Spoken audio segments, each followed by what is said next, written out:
Hello नमस्कार, मेरा नाम प्रदीप सिंह है और आप सभी लोगों का मैं बहुत बहुत स्वागत करता हूं KPR एजुकेशन के इस ऑनलाइन प्लेटफॉर्म पर। प्यारे साथियों, मेरे प्यारे विद्यार्थियों, आज हम बात करेंगे साइंस की। जी हां, आने वाली परीक्षाओं में विभिन्न परीक्षाएं जो आने वाली हैं, जो संभावित हैं, चाहे वो मध्य प्रदेश SI हो, मध्य प्रदेश कांस्टेबल हो, या फिर रेलवे की अगर हम बात करें RPF SI, RPF कांस्टेबल और ALP की, इन परीक्षाओं में हम देखते हैं कि एक साइंस का एक बहुत बड़ा वेटेज होता है। और इन वेटेज जो इसमें जो बड़ा भाग होता है साइंस का, इससे बच्चा क्या करता है, घबराता है। तो उसके डर को कम करने के लिए आज से आप सभी लोगों के लिए हम एक साइंस की सीरीज स्टार्ट कर रहे हैं, जिसमें हम देखेंगे कि साइंस के सभी तीनों भागों में, जैसे फिजिक्स के बारे में देखेंगे, केमिस्ट्री के बारे में देखेंगे, बायोलॉजी के बारे में देखेंगे, और यहाँ से किस प्रकार के प्रश्न परीक्षाओं में बनते हैं, या फिर विगत वर्षों में जो परीक्षा आयोजित हुई हैं उन परीक्षाओं में किस प्रकार के प्रश्न पूछे जा चुके हैं या संभावित प्रश्न हैं। इन्हीं बिंदुओं को दृष्टिगत रखते हुए आपका ये लेक्चर सीरीज पूरा होने वाला है। तो आज हम किस पर चर्चा करेंगे, आज मैं बात बता देता हूं आप लोगों को। आज हम बात करेंगे साइंस के बारे में।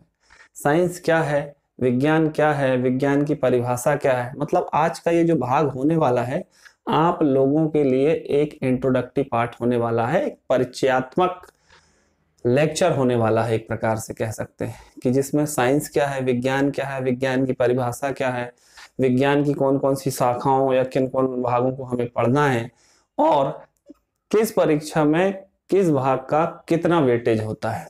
उन सभी मुद्दों पर, उन सभी पहलुओं पर, उन सभी बिंदुओं पर आज का हमारा ये सेशन होने वाला है। तो चलिए शुरू करते हैं आज का ये वीडियो लेक्चर। इसके बाद आपको रोजाना एक सीरीज से हर भाग के एक प्रकार से कहना चाहिए कि वीडियो लेक्चर अवेलेबल होंगे। तो चलिए शुरू करते हैं आज का जो परिचयात्मक एक इंट्रोडक्टिव पार्ट है कि विज्ञान क्या है। तो बच्चों, समझने के लिए हमें सबसे पहले देखना होगा कि भाई विज्ञान क्या है। विज्ञान की अगर मैं बात करूं तो विज्ञान दो शब्दों से मिलकर बनता है। पहला है वी और दूसरा है ज्ञान। विज्ञान दो शब्दों से मिलकर बना है, वी धन ज्ञान। वी से तात्पर्य क्या है बच्चों, यहां पर वी से तात्पर्य है विशेष। वी से तात्पर्य क्या होता है यहां पर, विशेष। और ज्ञान से तात्पर्य क्या है यहां पर, जानकारी या नॉलेज। तो हम कह सकते हैं कि किसी भी घटना के बारे में, किसी भी क्रिया के बारे में एक विशेष जानकारी, एक स्पेशल नॉलेज ही एक प्रकार का विज्ञान माना गया है। या कह सकते हैं हम किसी घटना के बारे में, किसी क्रिया के बारे में जब किसी व्यक्ति को बाहर से कुछ स्पेशल नॉलेज या विशेष ज्ञान वो अर्जित कर लेता है तो उसे विज्ञान की सीरीज में या विज्ञान की परिभाषा में हम उठाकर रख देते हैं। तो विज्ञान क्या है एक प्रकार से हमें समझ में आए, लेकिन अब इसी विज्ञान को अंग्रेजी में कहा जाता है साइंस। देखो आज का एक जो लेक्चर है आप ऐसे देख सकते हो कि आज का जो लेक्चर है वो एक प्रकार का क्या है, एक प्रकार से परिचयात्मक है। यानी विज्ञान के एक प्रकार से पूरी की पूरी हम बाल की खाल निकालेंगे, प्रत्येक शब्द की परिभाषा देखेंगे, उसके अर्थ को देखेंगे, उसके मायने को देखेंगे, ताकि आज के सेशन के माध्यम से साइंस के विषय में आपकी एक बेहतर समझ विकसित हो। तो विज्ञान को अंग्रेजी में साइंस कहा जाता है। साइंस जो शब्द है, इस शब्द की उत्पत्ति या इस शब्द को लिया गया है साइंसिया शब्द से। और ये साइंसिया शब्द कहां से लिया गया है, साइंसिया शब्द लिया गया है ग्रीक भाषा से। ग्रीक भाषा का साइंसिया शब्द से साइंस शब्द की उत्पत्ति हुई है, और जिसका हिंदी में अर्थ अगर हम देखें तो हिंदी में अर्थ निकलकर आता है साइंसिया का टू नो, या अंग्रेजी में पहले कहें कि टू नो, और हिंदी में अगर कहें तो इसका मतलब होता है जानना, है ना। तो हम कह सकते हैं कि विज्ञान शब्द का तात्पर्य या साइंस शब्द का तात्पर्य क्या निकल कर आता है, जानना निकल कर आता है। अब ये तो बात हो गई एक परिचय की, लेकिन सर विज्ञान है क्या, सरल शब्दों में अगर हम इसे समझें तो इस प्रकार आप एक एग्जाम्पल के थ्रू मैं आपको समझाता हूँ, स्टडी के थ्रू आपको समझाता हूँ।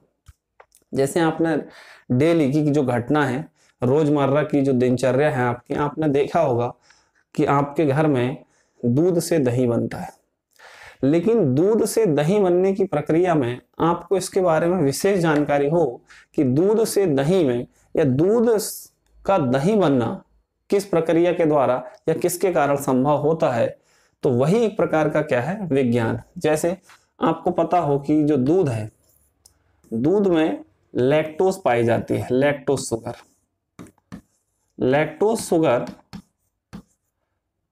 पाई जाती है, लैक्टोज कार्बोहाइड्रेट पाई जाती है। तो एक बैक्टीरिया होता है जिसे कहते हैं लैक्टोबैसिलस, लैक्टोबैसिलस। ये जो लैक्टोबैसिलस जो बैक्टीरिया है, यह लैक्टोबैसिलस बैक्टीरिया इस दूध के लैक्टोज को कन्वर्ट कर देता है लैक्टिक एसिड में, लैक्टिक एसिड में। और लैक्टिक एसिड में जब यह कन्वर्ट कर देता है तो ये एक प्रकार का क्या बन जाता है, दही बन जाता है। और यह जो संपूर्ण जानकारी है रोजमर्रा की या रोजाना की घटनाओं में, एक जो कॉमन सी घटना है, इसके बारे में जो हमें ये जानकारी मिलती है लैक्टोबैसिलस जीवाणु के बारे में, कि लैक्टोबैसिलस जीवाणु के द्वारा यह क्रिया संपन्न की जा रही है, तो इसे ही हम क्या कह सकते हैं, इसे ही हम कह सकते हैं कि यह एक प्रकार का क्या है, विज्ञान है। जो हमें इससे जो जानकारी है, जो ज्ञान है, वही एक प्रकार का क्या है, विज्ञान है। अब विज्ञान के बारे में तो हमने समझ लिया। अब हम देखते हैं कि विज्ञान के जनक कौन है, या पहला व्यक्ति कौन था जिसने घटनाओं के बारे में एक वैज्ञानिक दृष्टिकोण प्रस्तुत किया। संसार में वह पहला व्यक्ति कौन था जिसने घटनाओं को एक अलग दृष्टि से या वैज्ञानिक दृष्टि से पहली बार प्रस्तुत किया, तो उस व्यक्ति का नाम है अरस्तु। तो विज्ञान के पिता के रूप में जाना जाता है, वह जाना जाता है अरस्तु, जिसे हम कहते हैं एरिस्टोटल। अरस्तु वह पहले व्यक्ति थे जिन्होंने घटनाओं को एक अलग दृष्टिकोण से देखने का प्रयास किया, या कह सकते हैं हम कि वैज्ञानिक दृष्टिकोण से देखने का प्रयास किया। तो विज्ञान के पिता के रूप में किसे जाना जाता है, विज्ञान के पिता के रूप में अरस्तु को जाना जाता है। लेकिन ये परंपरागत विज्ञान के पिता माने जाते हैं। अब आधुनिक विज्ञान की बात करें तो आधुनिक दृष्टिकोण से जब हम देखते हैं, तो आधुनिक दृष्टिकोण में विज्ञान के पिता हमें कौन दिखाई देते हैं, हमें दिखाई देते हैं आधुनिक दृष्टिकोण में, वो है गैलीलियो। तो इन दोनों ही व्यक्तियों को आपको याद रखना है कि जो मॉडर्न साइंस है उसके पिता कौन है, गैलीलियो। और अगर परंपरागत साइंस की अगर हम बात करें तो वो कौन है, अरस्तु है। तो आधुनिक के विषय में आपको याद रखना है किसे, गैलीलियो को। और परंपरागत विज्ञान की अगर हम बात करें तो वो कौन है, अरस्तु। अब हमें परीक्षा की दृष्टिकोण से सर विज्ञान के कौन से भागों को हम अच्छे से तैयार कर लें जिससे हमारी परीक्षा में अच्छा स्कोर हो जाए, हम परीक्षा में क्वालिफाई कर जाएं। तो बच्चों देखो, हमें सबसे पहले पढ़ना है इसकी 3 शाखाओं पर विशेष चर्चा करनी है। 3 शाखा कौन कौन सी हैं वो देख लेते हैं पहले। तो 3 शाखाओं के बारे में विशेष जानकारी होना चाहिए, आपको एक नॉलेज होना चाहिए। तो वो 3 शाखाएं कौन सी, पहली है बच्चों जीव विज्ञान। तो पहला हमें पढ़ना है जीव विज्ञान, क्योंकि किसी भी परीक्षा में सबसे ज्यादा जो वेटेज होता है वो जीव विज्ञान से ही होता है। और दूसरा जो पढ़ना है हमें भौतिक विज्ञान, दूसरा जो भाग पढ़ना है हमें वो पढ़ना है भौतिक विज्ञान। और इसके बाद हमें साइंस का जो तीसरे विषय पर विशेष तौर पर चर्चा करनी है, जिससे आजकल बहुत प्रश्न बन रहे हैं, वो पढ़ना है रसायन विज्ञान, रसायन विज्ञान। तो इस प्रकार से आप देखते हैं कि हमें साइंस के इन 3 भागों पर विशेष तौर पर चर्चा करनी है, जीव विज्ञान, बायोलॉजी, और दूसरे की बात करें तो भौतिक विज्ञान, फिजिक्स। फिर इसके बाद बात करें तो रसायन विज्ञान, केमिस्ट्री।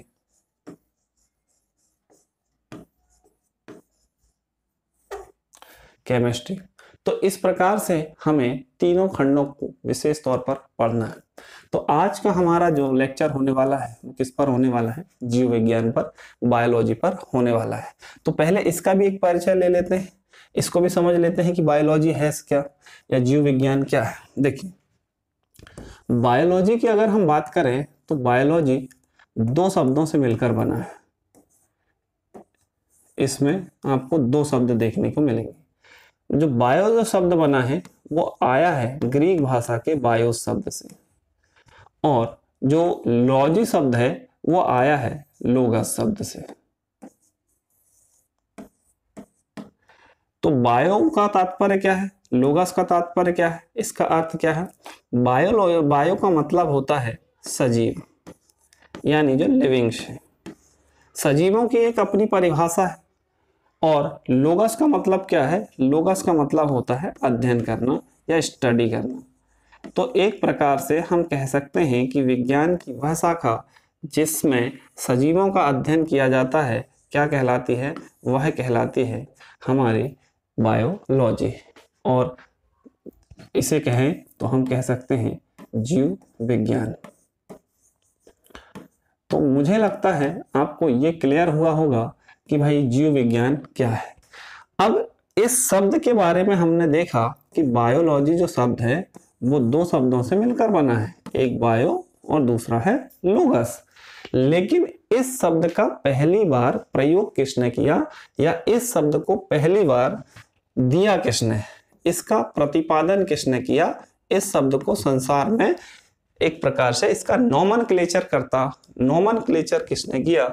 तो इसके नोमेनक्लेचर या नामकरण का आपको याद रखना है।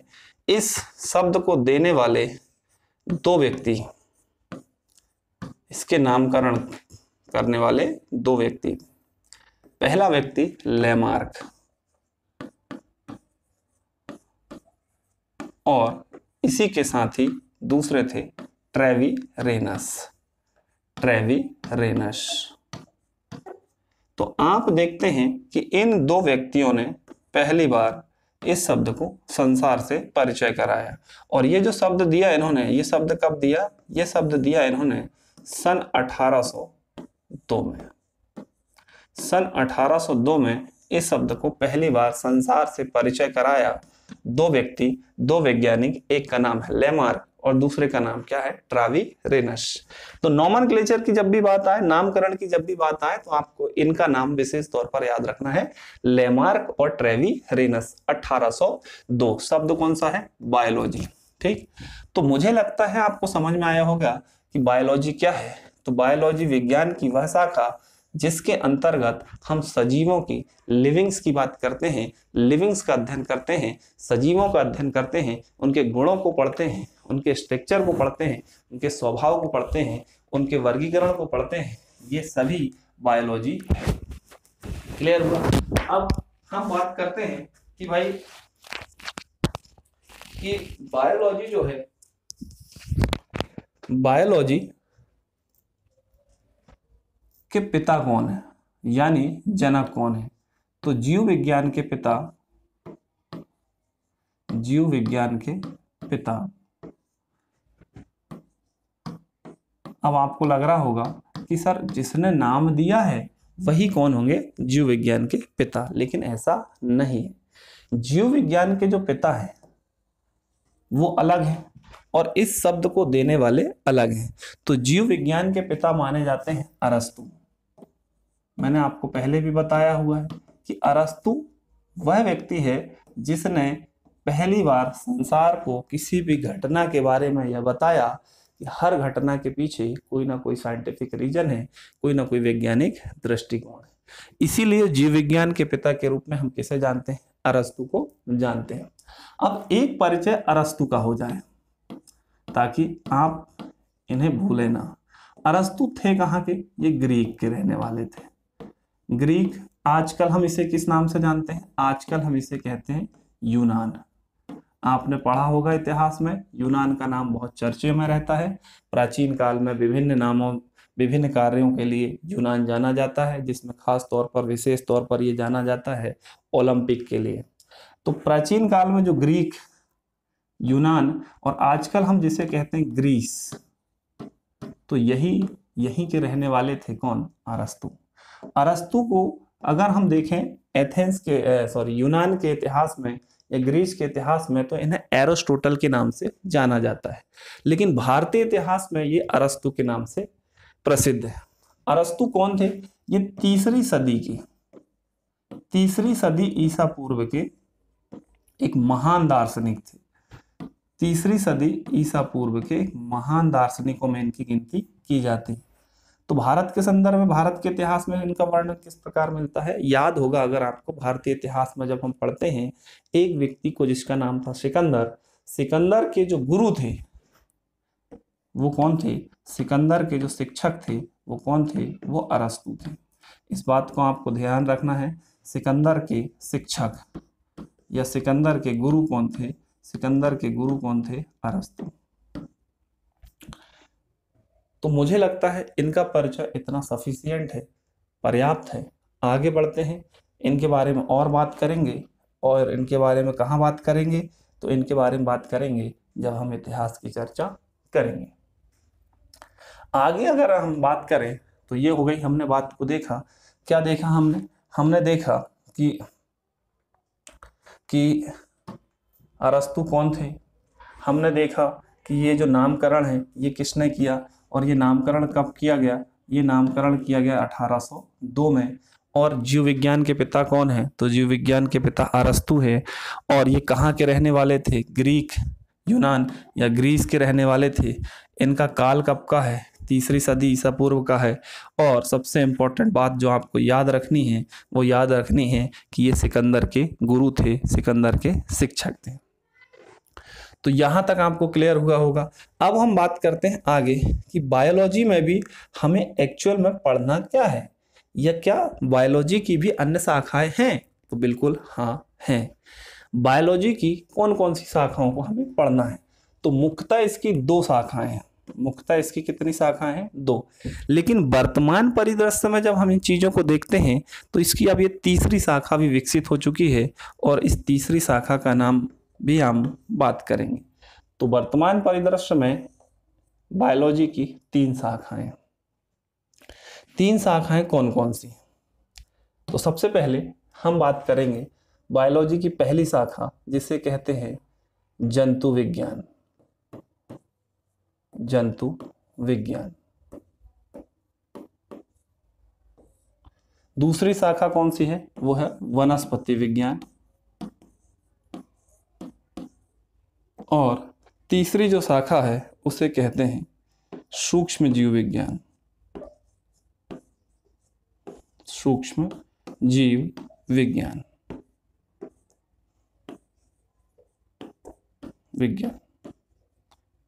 तो बायोलॉजी की कितनी शाखाएं हैं? 3 शाखाएं हैं। 3 शाखाओं को हमें पढ़ना है। जंतु विज्ञान की अगर हम बात करें तो जंतु विज्ञान यानी जूलॉजी हम कहते हैं, जिसे जूलॉजी। और वनस्पति विज्ञान से तात्पर्य क्या है? वनस्पति विज्ञान से तात्पर्य है बॉटनी। और सूक्ष्म जीव विज्ञान से तात्पर्य क्या है? माइक्रोबायोलॉजी।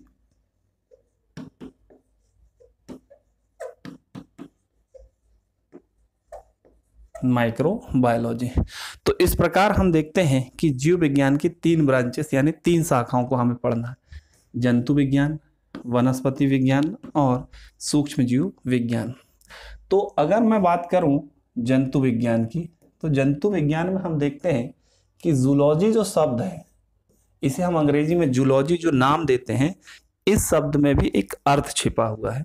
ये भी 2 शब्दों से मिलकर बना है। पहला है जू, दूसरा है लॉजी। तो आपको पता ही है जो जू शब्द है वो आया है ग्रीक भाषा के जुआन शब्द से। जुआन शब्द से। और लॉजी से तात्पर्य क्या है? स्टडी या अध्ययन करना, है ना। तो हम कह सकते हैं इसको कि जो जूलॉजी है एक प्रकार से क्या है, इसका उत्पत्ति जू शब्द की जुआन शब्द से हुई है। और लॉजी शब्द जो हुआ है वो बना है लोगस शब्द से। तो जुआन जो शब्द है इसका मतलब होता है एनिमल्स या जंतु, और आपको पता है लोगास का मतलब क्या होता है, अभी अभी हमने देखा है, इसका मतलब होता है अध्ययन करना।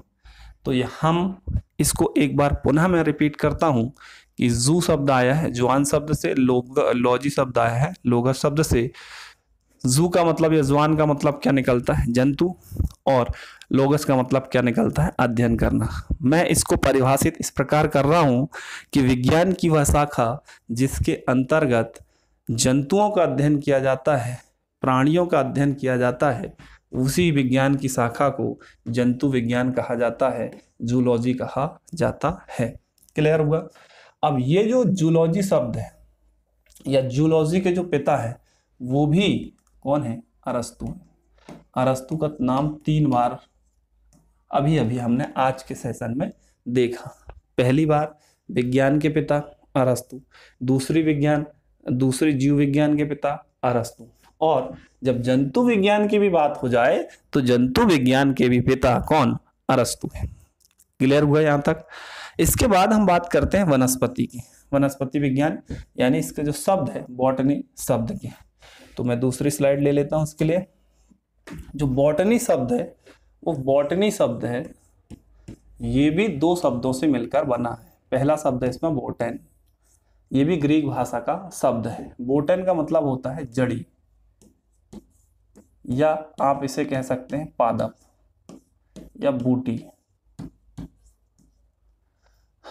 तो जो बॉटनी है, बॉटनी जड़ी, पादप या बूटी। तो विज्ञान की वह शाखा जिसके अंतर्गत किसका अध्ययन किया जाता है, पादपों का अध्ययन किया जाता है। पादपों का अध्ययन किसके अंतर्गत किया जाता है, पादपों का अध्ययन किया जाता है वनस्पति विज्ञान के अंतर्गत, या जिसे हम कहते हैं बॉटनी के अंतर्गत। तो इसके पिता बहुत ज्यादा पूछे जाते हैं। ये प्रश्न विभिन्न परीक्षाओं में आमतौर पर कॉमन है कि क्या, कि वनस्पति विज्ञान के पिता कौन है। आपको अच्छे से याद रखना है कि वनस्पति विज्ञान के पिता कौन है। तो वनस्पति विज्ञान के पिता है, वनस्पति विज्ञान के पिता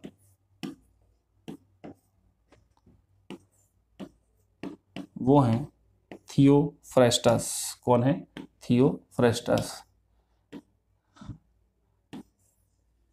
थियोफ्रेस्टस। तो इन्हें आपको विशेष तौर पर याद रखना है। रखना तो सभी है लेकिन मोस्ट आईएमपी जो हैं वो कौन है, थियोफ्रेस्टस। कि वनस्पति विज्ञान के पिता कौन है, थियोफ्रेस्टस माने जाते हैं। क्लियर हो गया। अब आगे की चर्चा करें तो आगे में चर्चा करते हैं तीसरी शाखा जिसे कहते हैं माइक्रोबायोलॉजी या सूक्ष्म जीव विज्ञान। कि सूक्ष्म जीव विज्ञान से तात्पर्य क्या है, सूक्ष्म जीव क्या होते हैं। देखिए सूक्ष्म जीव विज्ञान के अंतर्गत हम बात करेंगे सूक्ष्म जीवों की। सूक्ष्म जीवों का अध्ययन, सूक्ष्म जीवों का अध्ययन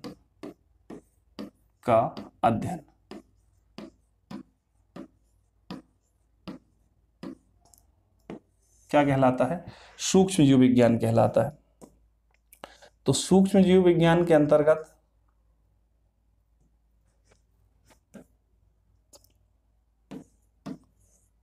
सूक्ष्म जीवों का अध्ययन किया जाता है। और सूक्ष्म जीव क्या है भाई, सूक्ष्म जीवों की एक परिभाषा है कि वह जीव जो हमें नग्न आंखों से दिखाई ना दे, नग्न आंखों से दिखाई ना दे, आंखों से दिखाई ना दे। हमें इन्हें देखने के लिए विशेष यंत्रों की आवश्यकता होती है। नग्न आंखों से दिखाई ना देने वाले जीव एक प्रकार से सूक्ष्म जीवों की श्रेणी में रखे जाते हैं। इसके पिता भी आप देख लीजिए, इनके पिता जो फादर हैं सूक्ष्म जीव विज्ञान के पिता हैं लुई पाश्चर।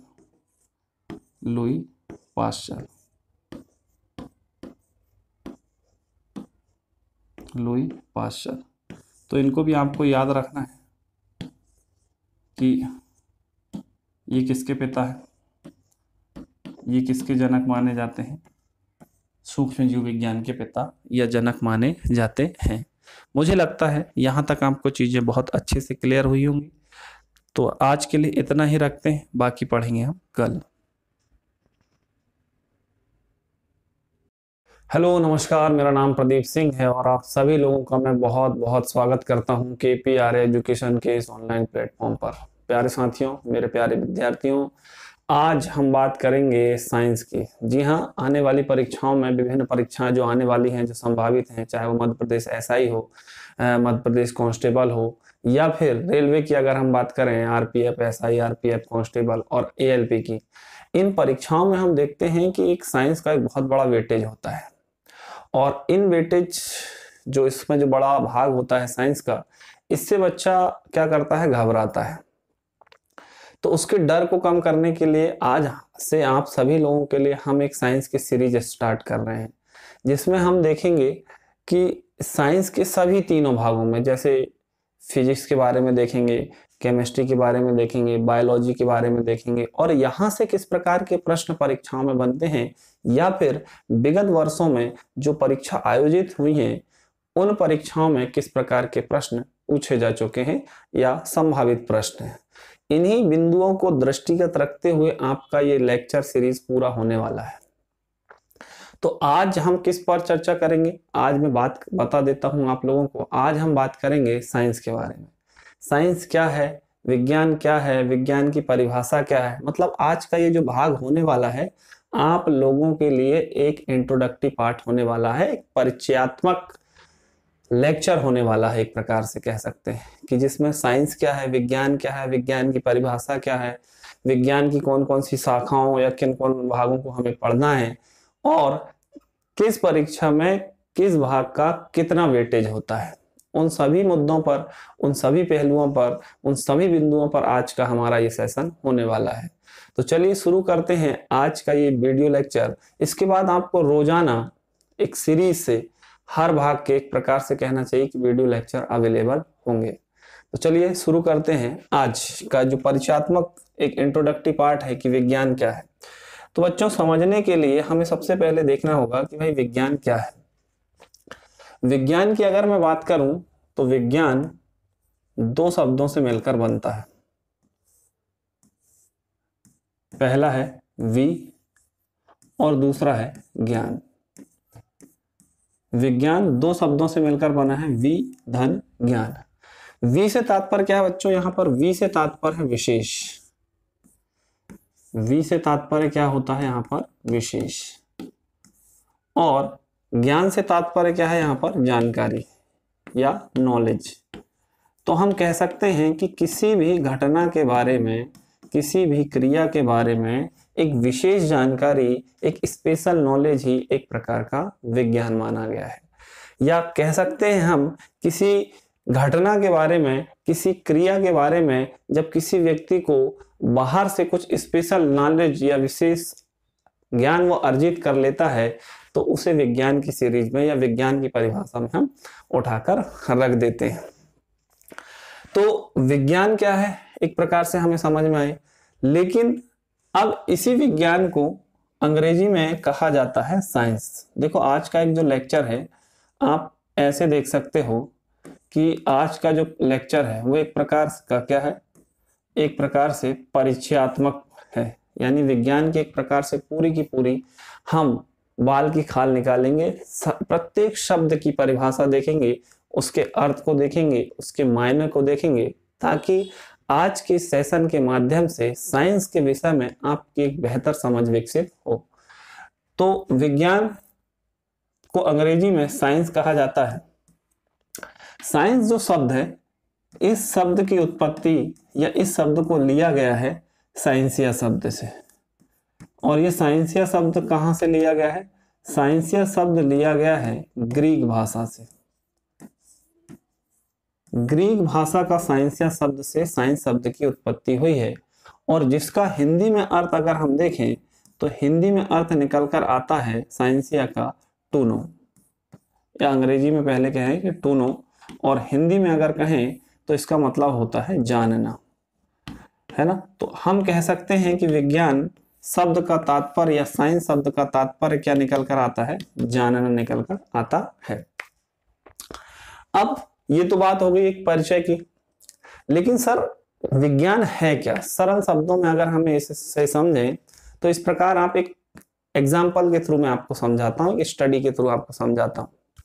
जैसे आपने डेली की जो घटना है, रोजमर्रा की जो दिनचर्या है आपकी, आपने देखा होगा कि आपके घर में दूध से दही बनता है, लेकिन दूध से दही बनने की प्रक्रिया में आपको इसके बारे में विशेष जानकारी हो कि दूध से दही में या दूध का दही बनना किस प्रक्रिया के द्वारा या किसके कारण संभव होता है, तो वही एक प्रकार का क्या है? विज्ञान। जैसे आपको पता हो कि जो दूध है, दूध में लैक्टोज पाई जाती है, लैक्टोज शुगर। लैक्टोज शुगर पाई जाती है, लैक्टोज कार्बोहाइड्रेट पाई जाती है। तो एक बैक्टीरिया होता है जिसे कहते हैं लैक्टोबैसिलस। लैक्टोबैसिलस, ये जो लैक्टोबैसिलस जो बैक्टीरिया है, यह लैक्टोबैसिलस बैक्टीरिया इस दूध के लैक्टोज को कन्वर्ट कर देता है लैक्टिक एसिड में, लैक्टिक एसिड में। और लैक्टिक एसिड में जब यह कन्वर्ट कर देता है तो ये एक प्रकार का क्या बन जाता है? दही बन जाता है। और यह जो संपूर्ण जानकारी है रोजमर्रा की या रोजाना की घटनाओं में, एक जो कॉमन सी घटना है, इसके बारे में जो हमें ये जानकारी मिलती है लैक्टोबैसिलस जीवाणु के बारे में, कि लैक्टोबैसिलस जीवाणु के द्वारा यह क्रिया संपन्न की जा रही है, तो इसे ही हम क्या कह सकते हैं? इसे ही हम कह सकते हैं कि यह एक प्रकार का क्या है? विज्ञान है। जो हमें इससे जो जानकारी है, जो ज्ञान है, वही एक प्रकार का क्या है? विज्ञान है। अब विज्ञान के बारे में तो हमने समझ लिया। अब हम देखते हैं कि विज्ञान के जनक कौन है, या पहला व्यक्ति कौन था जिसने घटनाओं के बारे में एक वैज्ञानिक दृष्टिकोण प्रस्तुत किया। संसार में वह पहला व्यक्ति कौन था जिसने घटनाओं को एक अलग दृष्टि से या वैज्ञानिक दृष्टि से पहली बार प्रस्तुत किया? तो उस व्यक्ति का नाम है अरस्तु। तो विज्ञान के पिता के रूप में जाना जाता है,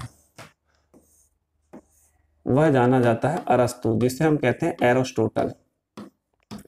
अरस्तु वह पहले व्यक्ति थे जिन्होंने घटनाओं को एक अलग दृष्टिकोण से देखने का प्रयास किया, या कह सकते हैं हम कि वैज्ञानिक दृष्टिकोण से देखने का प्रयास किया। तो विज्ञान के पिता के रूप में किसे जाना जाता है? विज्ञान के पिता के रूप में अरस्तु को जाना जाता है। लेकिन ये परंपरागत विज्ञान के पिता माने जाते हैं। अब आधुनिक विज्ञान की बात करें तो आधुनिक दृष्टिकोण से जब हम देखते हैं तो आधुनिक दृष्टिकोण में विज्ञान के पिता हमें कौन दिखाई देते हैं? हमें दिखाई देते हैं आधुनिक दृष्टिकोण में, वो है गैलीलियो।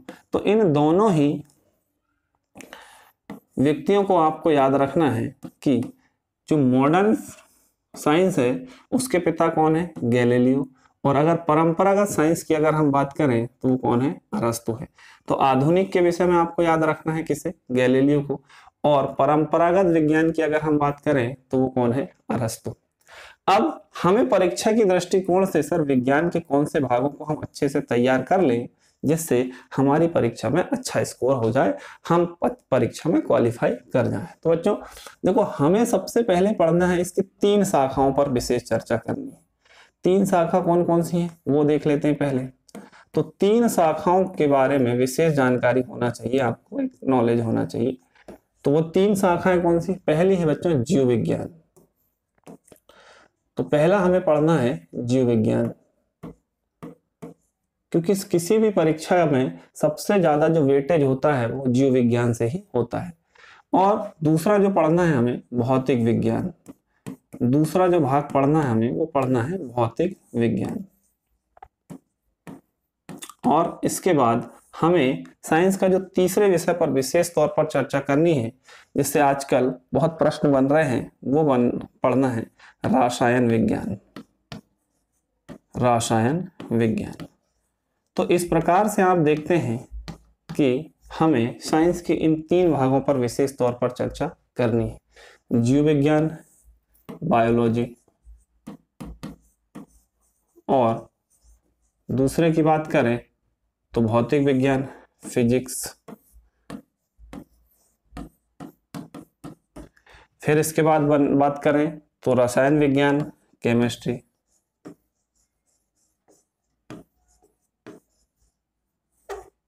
केमिस्ट्री। तो इस प्रकार से हमें तीनों खंडों को विशेष तौर पर पढ़ना है।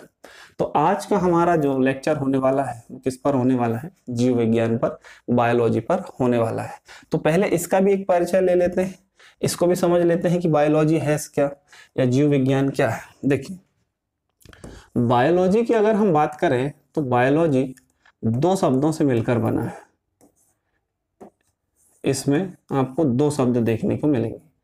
जो बायो जो शब्द बना है वो आया है ग्रीक भाषा के बायोस शब्द से, और जो लॉजी शब्द है वो आया है लोगस शब्द से। तो बायो का तात्पर्य क्या है, लोगस का तात्पर्य क्या है, इसका अर्थ क्या है? बायो का मतलब होता है सजीव, यानी जो लिविंग्स है। सजीवों की एक अपनी परिभाषा है।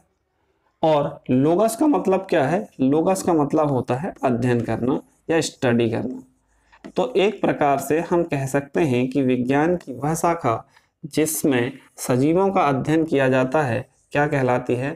वह कहलाती है हमारी बायोलॉजी। और इसे कहें तो हम कह सकते हैं जीव विज्ञान। तो मुझे लगता है आपको ये क्लियर हुआ होगा कि भाई जीव विज्ञान क्या है। अब इस शब्द के बारे में हमने देखा कि बायोलॉजी जो शब्द है वो दो शब्दों से मिलकर बना है, एक बायो और दूसरा है लोगस।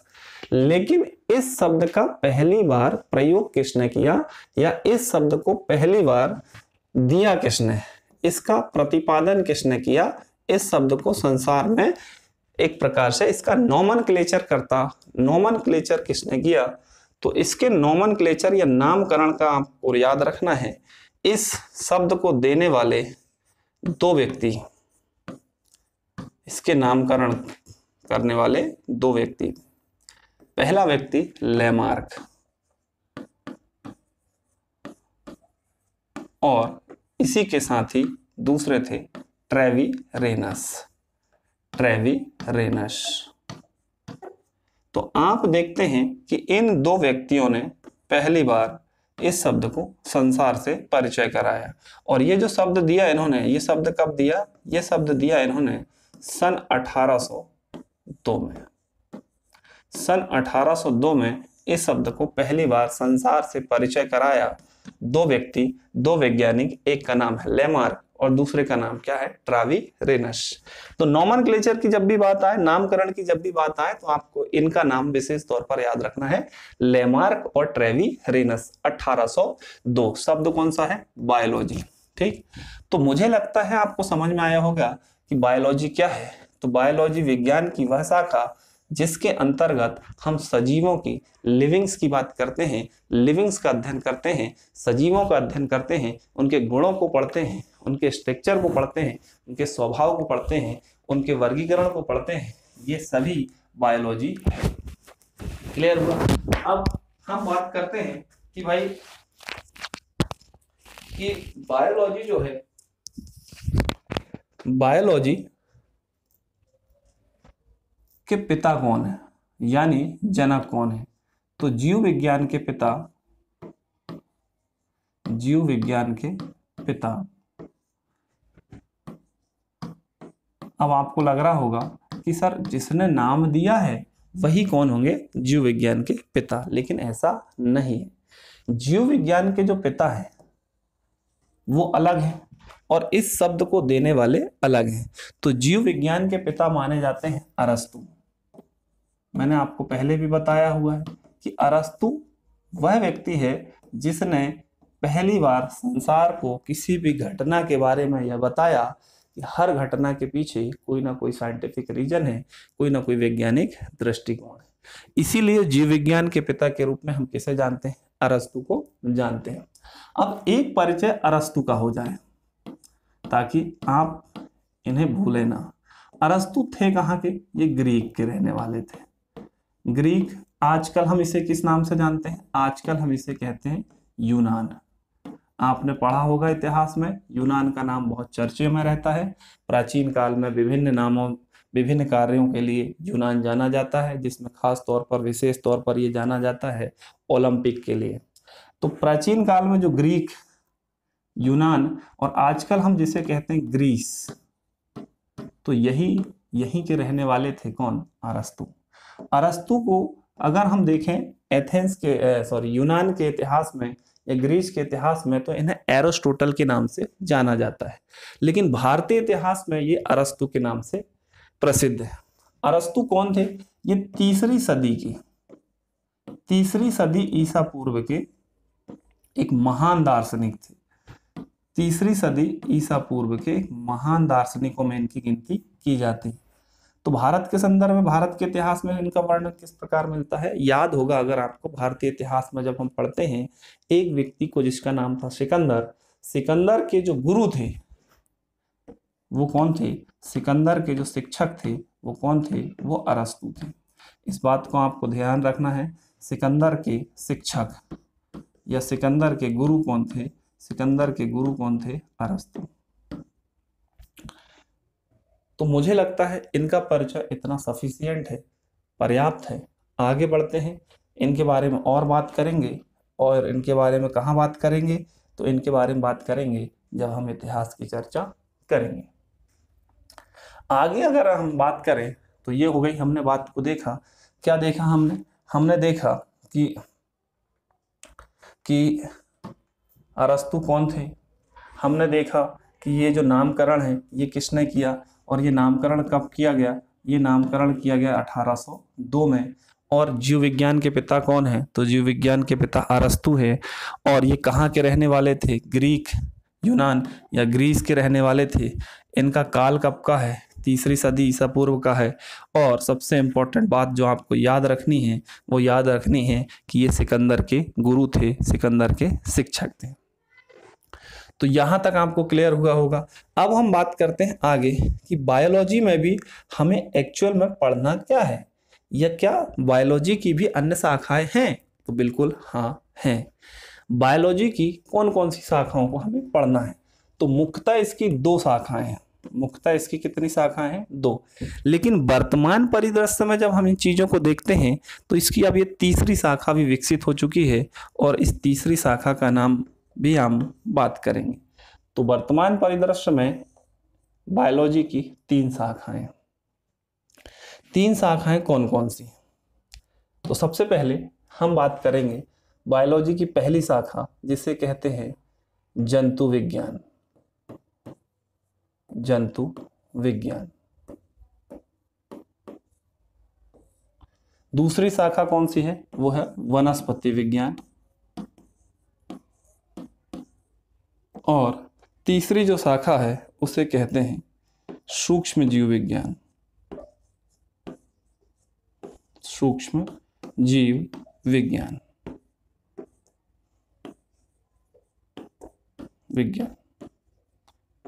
तो बायोलॉजी की कितनी शाखाएं हैं? 3 शाखाएं हैं। 3 शाखाओं को हमें पढ़ना है। जंतु विज्ञान की अगर हम बात करें तो जंतु विज्ञान यानी जूलॉजी हम कहते हैं, जिसे जूलॉजी। और वनस्पति विज्ञान से तात्पर्य क्या है? वनस्पति विज्ञान से तात्पर्य है बॉटनी। और सूक्ष्म जीव विज्ञान से तात्पर्य क्या है? माइक्रोबायोलॉजी।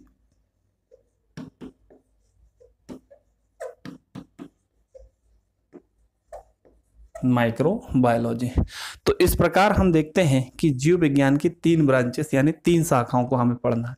जंतु विज्ञान, वनस्पति विज्ञान और सूक्ष्म जीव विज्ञान।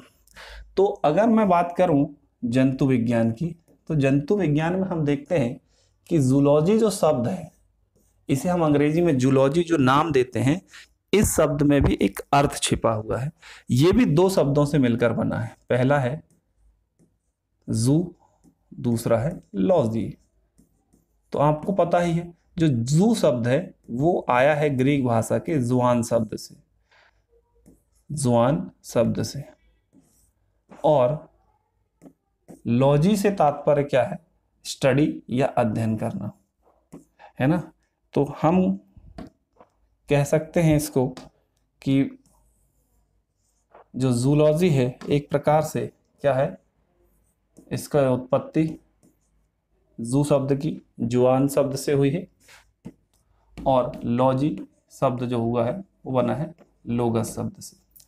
तो जुआन जो शब्द है इसका मतलब होता है एनिमल्स या जंतु, और आपको पता है लोगास का मतलब क्या होता है, अभी अभी हमने देखा है, इसका मतलब होता है अध्ययन करना। तो ये हम इसको एक बार पुनः मैं रिपीट करता हूं कि जू शब्द आया है जुआन शब्द से, लॉजी शब्द आया है लोगस शब्द से। जू का मतलब या जुआन का मतलब क्या निकलता है, जंतु, और लोगस का मतलब क्या निकलता है, अध्ययन करना। मैं इसको परिभाषित इस प्रकार कर रहा हूं कि विज्ञान की वह शाखा जिसके अंतर्गत जंतुओं का अध्ययन किया जाता है, प्राणियों का अध्ययन किया जाता है, उसी विज्ञान की शाखा को जंतु विज्ञान कहा जाता है, जूलॉजी कहा जाता है। क्लियर हुआ? अब ये जो जूलॉजी शब्द है या जूलॉजी के जो पिता है वो भी कौन है, अरस्तु है। अरस्तु का नाम 3 बार अभी अभी हमने आज के सेशन में देखा। पहली बार विज्ञान के पिता अरस्तु, दूसरी जीव विज्ञान के पिता अरस्तु, और जब जंतु विज्ञान की भी बात हो जाए तो जंतु विज्ञान के भी पिता कौन, अरस्तु है। क्लियर हुआ यहां तक? इसके बाद हम बात करते हैं वनस्पति की, वनस्पति विज्ञान यानी इसके जो शब्द है बॉटनी शब्द के। तो मैं दूसरी स्लाइड ले लेता हूं उसके लिए। जो बॉटनी शब्द है वो बॉटनी शब्द है, ये भी 2 शब्दों से मिलकर बना है। पहला शब्द है इसमें बोटेन, ये भी ग्रीक भाषा का शब्द है। बोटेन का मतलब होता है जड़ी, या आप इसे कह सकते हैं पादप या बूटी। तो जो बॉटनी है, बॉटनी जड़ी, पादप या बूटी। तो विज्ञान की वह शाखा जिसके अंतर्गत किसका अध्ययन किया जाता है, पादपों का अध्ययन किया जाता है। पादपों का अध्ययन किसके अंतर्गत किया जाता है, पादपों का अध्ययन किया जाता है वनस्पति विज्ञान के अंतर्गत, या जिसे हम कहते हैं बॉटनी के अंतर्गत।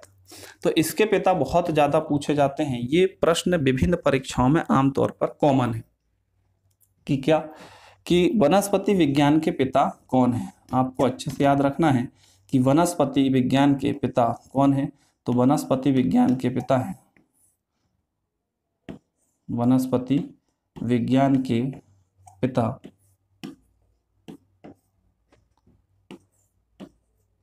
वो हैं थियोफ्रेस्टस।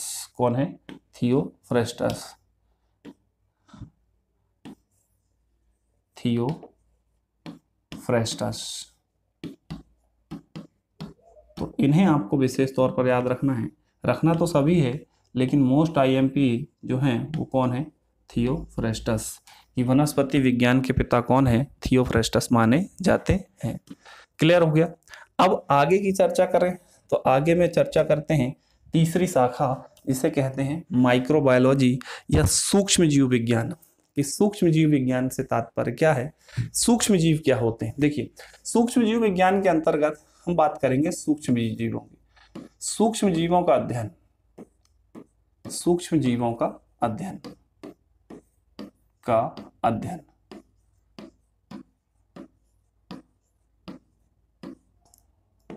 क्या कहलाता है, सूक्ष्म जीव विज्ञान कहलाता है। तो सूक्ष्म जीव विज्ञान के अंतर्गत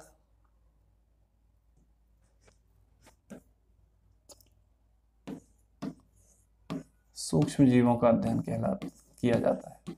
और सूक्ष्म जीव क्या है भाई, सूक्ष्म जीवों की एक परिभाषा है कि वह जीव जो हमें नग्न आंखों से दिखाई ना दे, नग्न आंखों से दिखाई ना दे, आंखों से दिखाई ना दे। हमें इन्हें देखने के लिए विशेष यंत्रों की आवश्यकता होती है।